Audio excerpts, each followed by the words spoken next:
আসসালামু আলাইকুম দর্শক, শুরু করছি নগদ জনপদের খবর। আমি মৃত্তিকা মোস্তফা।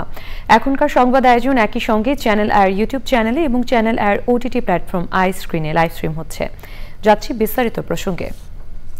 সাভারের আশুলিয়া টঙ্গা বাড়িতে শ্রমিক বিক্ষোভ চলার সময় আইন শৃঙ্খলা রক্ষাকারী বাহিনীর সাথে সংঘর্ষ হয়েছে। সেই সময় গুলিবিদ্ধ হয়ে এক শ্রমিক নিহত হয়েছেন। গুলিতে আহত হয়েছেন আরও দুজন। নিহত শ্রমিকের নাম কাউসার হোসেন খান। তিনি টঙ্গাবাড়ি এলাকার ম্যাঙ্গো টেক্স লিমিটেডের সুইং অপারেটর। গুলিবিদ্ধ দুই শ্রমিকের নাম রাসেল মিয়া ও নয়ন। তারা অন্য দুটি পোশাক কারখানার শ্রমিক। শ্রমিকরা জানান, সকাল থেকে টঙ্গাবাড়ি এলাকায় ম্যাঙ্গো টেক্স লিমিটেড সহ কয়েকটি গার্মেন্টসের শ্রমিকরা বিক্ষোভ করেন। দুপুরে সংঘর্ষে গুলিবিদ্ধ হন কাউসার, রাসেল ও নয়ন।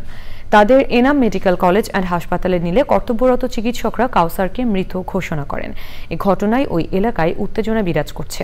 ওদিকে বকেয়া বেতনের দাবিতে সকাল থেকে নবীনগর চন্দ্রা মহাসড়কের আশুলিয়ার বাইপাইল অবরোধ করে বার্ডস গার্মেন্টসের শ্রমিকরা। এ ঘটনায় মহাসড়কটিতে তীব্র যানজট সৃষ্টি হয়েছে।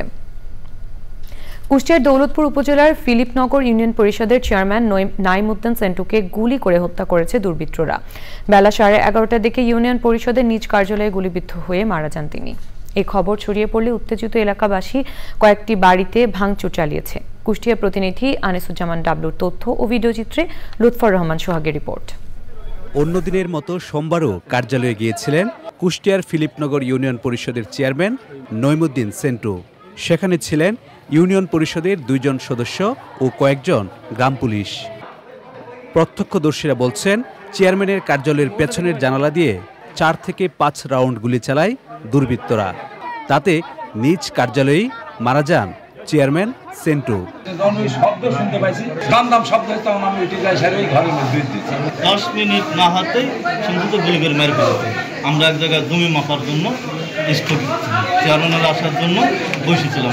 পরিবারের সদস্যদের দাবি, সরকার পতনের পর থেকে স্থানীয় একটি পক্ষ চেয়ারম্যানকে হুমকি দিয়ে আসছিল। এমন কোন সূত্রতা এখন বর্তমান আমাদের নাই।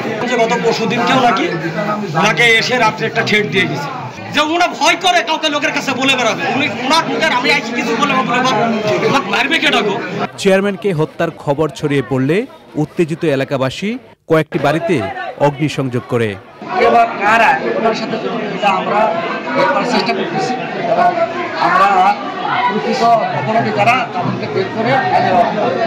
নইমুদ্দিন সেন্টু বিএনপির রাজনীতিতে সক্রিয় থাকলেও গত ইউনিয়ন পরিষদ নির্বাচনে স্বতন্ত্র প্রার্থী হিসেবে চেয়ারম্যান নির্বাচিত হন।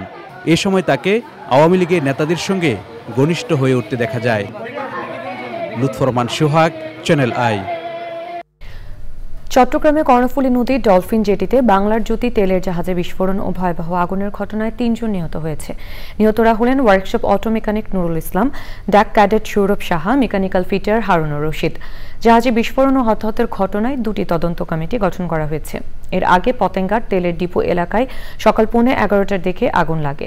সম্মিলিতভাবে আগুন নেভাতে কাজ করছে নৌবাহিনী, চট্টগ্রাম বন্দর কর্তৃপক্ষ, বাংলাদেশ শিপিং কর্পোরেশন এবং ফায়ার সার্ভিস। জাহাজের আগুন অনেকটা নিয়ন্ত্রণে আছে বলে জানিয়েছে নৌবাহিনী। পতেঙ্গার তেলের ডিপো এলাকায় তেলের ট্যাঙ্কারে বিস্ফোরণ এবং আগুনের ঘটনায় বড় ধরনের বিপর্যয় থেকে সব তেলের স্থাপনা রক্ষা পেয়েছে বলে জানিয়েছেন সংশ্লিষ্ট কর্মকর্তারা। রাঙামাটি জেলায় সাম্প্রতিক সহিংসতা ও সংঘর্ষের ঘটনা তদন্তে করা হয়েছে। কমিটি কাজ শুরু করেছে।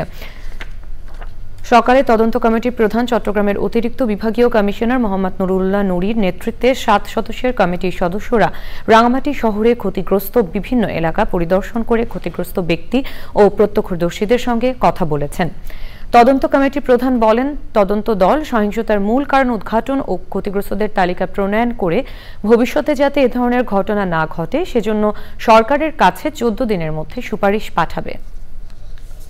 এটা উদ্ঘাটন মূল কারণটা কি ছিল এবং এখানে ক্ষয়ক্ষতিগ্রস্ত ব্যক্তি কারা তাদের তালিকাটা প্রণয়ন করা এবং তাদের ক্ষয়ক্ষতির বিষয়টা সরকারকে জানানো এবং সামনের সময়ে যাতে এই ধরনের সহিংস ঘটনা না ঘটে তার জন্য সুপারিশ প্রণয়ন করা। এই 3টে কাজে আমাদের করার মূল দায়িত্ব এবং এটার জন্য আমরা সব জায়গাগুলো ভিজিট করতেছি, সবাই বক্তব্যগুলো নিচ্ছি। তিস্তা সহ নদ নদীর পানি কমতে শুরু করলেও উত্তরাঞ্চলে বন্যা পরিস্থিতি অপরিবর্তিত রয়েছে। জলাবদ্ধতার কারণে চরাঞ্চলে পানিবন্দী রংপুর, লালমনিরহাট ও কুড়িগ্রামের প্রায় 50,000 মানুষ। প্রতিনিধিদের পাঠানো তথ্য ও ভিডিও চিত্র নিয়ে নাফিস ইফতেখারের রিপোর্ট। ভারতে বৃষ্টির মাত্রা কমে আসায় রংপুরে তিস্তা নদীর পানি কমছে। পানি উন্নয়ন বোর্ড জানিয়েছে, তিস্তা নদীর কাউনিয়া পয়েন্টে পানি বিপদসীমার নিচ দিয়ে প্রবাহিত হচ্ছে। 24 ঘন্টায় এই পয়েন্টে তিস্তা নদীর পানি 39 সেন্টিমিটার কমেছে। তবে এখনও নদীর তীরে নিম্নাঞ্চল, চর ও দ্বীপচরের বেশ কিছু এলাকায় জলাবদ্ধতা থাকায় দুর্ভোগ কমেনি। এই নদী ভাঙতে ভাঙতে কতটে বাড়ি নিগি থাপাসি, কতটে থেকে ভাঙছি, কত কি আমার কষ্ট। এই যে ঘন বৃষ্টির ফলে যে বন্যা শুরু হয়েছে, বন্যা তলিয়েছি, চুলে মুলের শোক নষ্ট হয়ে গেছে, আর পাকড়ি খাবার কোনো বুদ্ধি নেই। সরকার যদি একটু সহযোগিতা করতো তাহলে ভালো হইতো। লালমনিরহাটে গত 3 দিনের বন্যা পরিস্থিতির উন্নতি হয়েছে। আশ্রয় কেন্দ্র থেকে ঘরে ফিরতে শুরু করেছেন বন্যা কবলিতরা। জীবনযাত্রা স্বাভাবিক অবস্থায় ফিরলেও রোপা আমন ও কৃষি ফসলের ক্ষতির আশঙ্কায় কৃষক। 3-4 দিন থাকি এমন একটা পানি আসে গেছে, একেবারে বাড়ি ঘর সম্পূর্ণ তলে গেছে। এখন কালকের রাত থেকে পানি একটু টানার কারণে এখন আমরা একটু পানি কম পাইছি। আমাদের তিস্তা পানি বিপদসীমার উপর দিয়ে প্রবাহিত হয়েছিল। ইতিমধ্যে আমাদের তিস্তা ডালিয়া পয়েন্টে বিপদসীমার নিচে দিয়ে যাচ্ছে।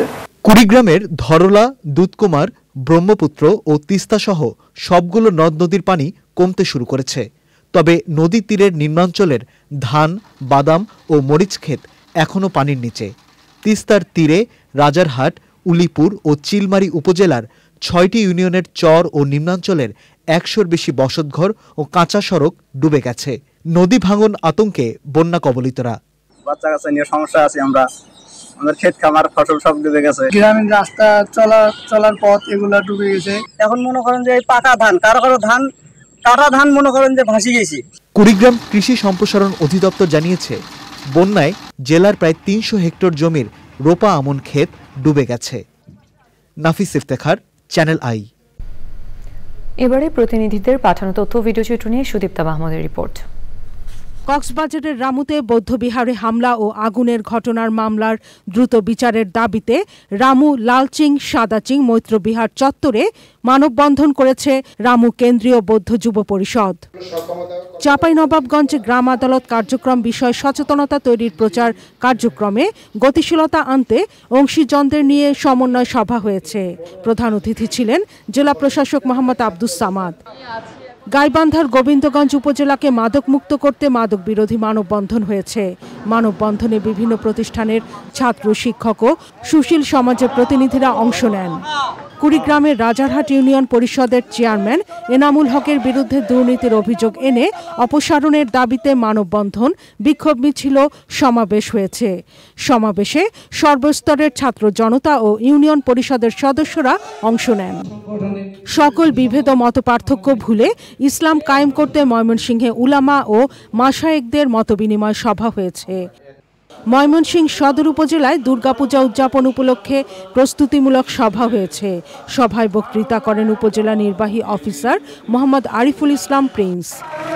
নরসিংদীর মেহেরপাড়া ইউনিয়নের সাবেক চেয়ারম্যান মাহবুবুল হাসানের হত্যাকারী আতাউর সহ সকল হত্যাকারীর বিচারের দাবিতে বিক্ষোভ মিছিল ও মানববন্ধন করেছে নিহতের পরিবার এবং এলাকাবাসী। নরসিংদীতে দুর্গাপূজা উপলক্ষে হিন্দু ধর্মাবলম্বীদের সাথে জেলা বিএনপির মতবিনিময় সভার আয়োজন করেছে হিন্দু বৌদ্ধ খ্রিস্টান কল্যাণ ফ্রন্ট। প্রধান অতিথি ছিলেন বিএনপির যুগ্ম মহাসচিব খায়রুল কবির খোকন। রংপুরে মসজিদের ইমাম, খতিব, হজ ও ওমরা গমনেচ্ছুদের অংশগ্রহণে হজ এবং ওমরা বিষয়ক কর্মশালা হয়েছে। সেকেন্দার আলীর সভাপতিত্বে এতে প্রধান বক্তা ছিলেন ঢাকার নাখালপাড়ার বায়তুল আতিক জামে মসজিদের খতিব মুফতি মাহমুদুল হাসান জাভেদ। সমিল মালিক সিন্ডিকেটের বিরুদ্ধে কাঠ ছিড়ানো বাবদ অনৈতিক ও অন্যায্য মূল্য নির্ধারণের প্রতিবাদে সুনামগঞ্জে বিক্ষোভ মিছিল, মানববন্ধন এবং স্মারকলিপি দিয়েছেন শ্রমিকরা। Sudipta Mahmud, channel I. দর্শক, এই ছিল নগর জনপদের খবর। সবাইকে ধন্যবাদ।